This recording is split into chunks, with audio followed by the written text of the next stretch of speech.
New streamers waste more money than any other hobby. Most of the time, you guys will spend $200 to $300 on a microphone that is perfectly designed to be the worst for your setup, and you'll eventually need to upgrade it, probably in about 6 months' time. When instead, you could just buy one microphone for a third of the price and never need to upgrade at all.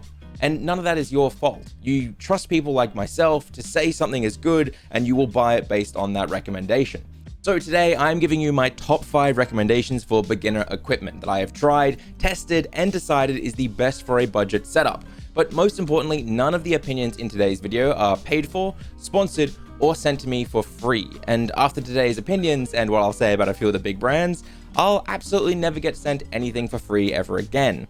Which is why I need fantastic sponsors like ours today, Own.tv. I want to say thank you to our sponsor, Own.tv. They are your one-stop shop for all streamer graphics, alerts, overlays, you name it, they have it. Since today is all about getting good gear on a budget, this feels really good to talk about because I like how customizable a lot of Owned overlays actually are for their price. These days, people want a lot more minimal overlay designs, which is awesome. You do what you want. So you can grab any of these from Owned and then only use the webcam or only use the alerts that you want. Or heck, use all of it and go against the grain of what everyone else wants. They have static and animated overlays, so you can find one that fits what your PC can handle as well. Massive thank you to Own for supporting this channel as well. If it wasn't for them, I couldn't keep making these videos. So if you want to support me, go support them with the link in the description.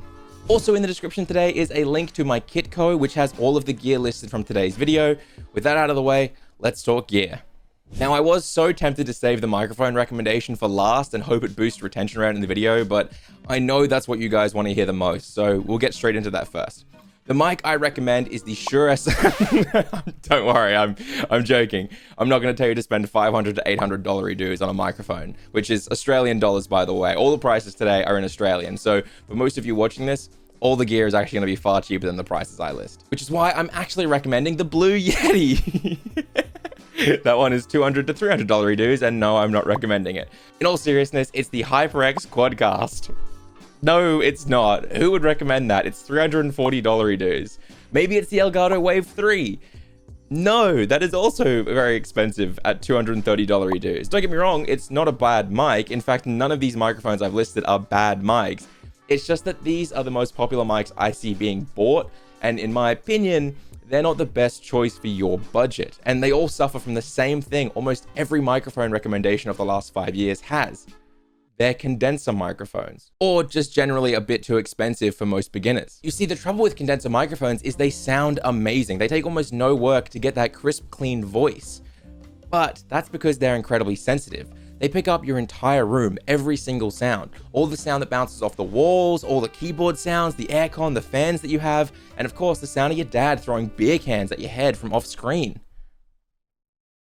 Anyway, the microphone I recommend is actually the Samson Q2U. That's right. Can you hear the angels as you look at this beautiful microphone? No, you can't, because your first thought when you saw this was, that's ugly. Where are the RGBs? But hear me out. The Samson Q2U is only $100 dues, and don't worry, that is all you'll need to spend because it has both USB and XLR options. So there's no need to buy a whole new microphone like the Shure SM7B or the Rode PodMic if you want to move to an XLR interface in the future, like a Go XLR. You can upgrade one piece at a time while not having to replace the mic. That said, the real reason to buy this is that it's a dynamic microphone. Unlike the incredibly sensitive and always active condenser microphones, dynamic microphones are much better for live environments or live streaming.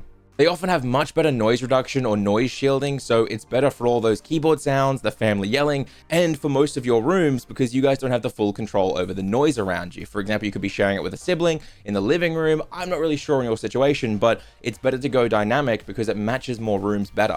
A few brands I mentioned earlier have jumped on the dynamic microphone trend lately, and those aren't bad mics either, but they're usually double the price of the Samson Q2U, with the difference in sound quality being pretty negligible. But don't take my word for it. I'll link an expert on audio down below, Podcastage, because I honestly believe you shouldn't listen to streamers for audio advice, because the dirty little secret is most microphones sound the same when set up by a streamer for streams.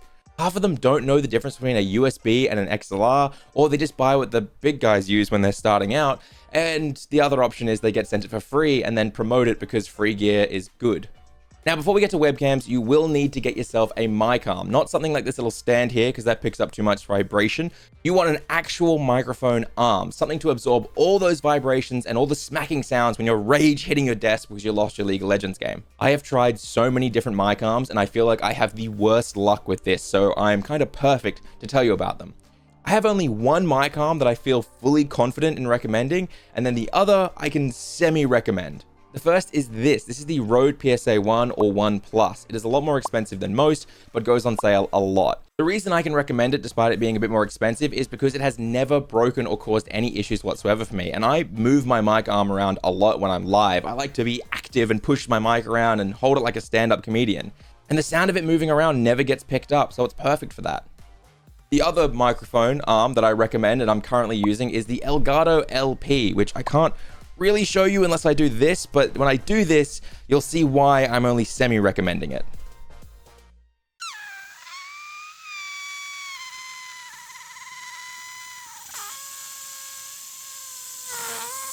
Again, the Elgato is kind of expensive. I just feel weird because as you can see, mine sags a lot. It sags more than an elderly man going for a run. Seriously, I lift this thing up and it will just drop no matter how much I tighten it. And they got rid of the fact that you could use Allen keys to tighten it years ago, I guess, because I can't do that. The reason I'm still using it though is because it stays out of shot and low profile. It takes up less. The reason, as much as I love the PSA 1, I'm not using it is because as you can see, it's gonna have to sit there in shot and take up this whole extra section. You're probably thinking, why not get a different low profile? Trust me, I would, but the only other one I found that's decent is $500. So let's not talk about that and instead talk about webcams. So webcams, most of you are wasting your money on these big brand webcams because they have some amazing software or they brag about having amazing depth or low light or whatever this marketing bullshit is. Like that's what it is, to be honest with you. The quality of a webcam almost always comes down to your lighting. So don't waste money on several brands who I won't name, who charge $200 to $300 dues, and instead, just get something like this Logitech C922. I use this since day one. It goes for around $100 dues. It does 1080p at 30 FPS, which is all you need. I'm not gonna set this up right now and show it to you because I can just show you clips to prove that I used this for an entire year or more when I started out.